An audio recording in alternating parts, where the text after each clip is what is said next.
आज बनवूया चिकन पुलाव। बिर्याणीपेक्षा पुलाव बनवणे सोपे पण आहे आणि खायला पण टेस्टी लागतं। त्यासाठी चिकन स्वच्छ धुवून घेतले, त्यामध्ये हळद, मीठ, तिखट, बिर्याणी मसाला, दही, अर्धा लिंबाचा रस घातला आणि कोथिंबीर, लसूण, अद्रक बारीक करून घातले। थोडंसं तेल घालून मिक्स करून अर्ध्या तासासाठी झाकून ठेवले।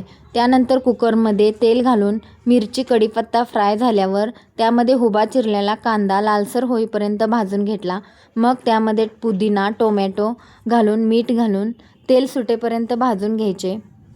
कांदा, टोमॅटो चांगले भाजून झाल्यानंतर आपण मिक्स करून ठेवलेले चिकन त्यात घालून घ्यायचे आणि चांगले मिक्स करून 2 मिनिटं झाकण लावून ठेवायचे। त्यानंतर त्यामध्ये थोडेसे पाणी घालून कुकरच्या 2 शिट्ट्या करून घेतल्या। मग त्यामध्ये अर्धा तास अगोदर भिजत ठेवलेला बासमती राईस तांदूळ घालून घ्यायचा। हवे तेवढे पाणी घालून मिक्स करून कुकरच्या 3 शिट्ट्या करून घेतल्या तर असा झाला आपला झटपट आणि चविष्ट चिकन पुलाव तयार। रेसिपी आवडली असेल तर माझ्या चॅनेलला भेट द्यायला विसरू नका। धन्यवाद।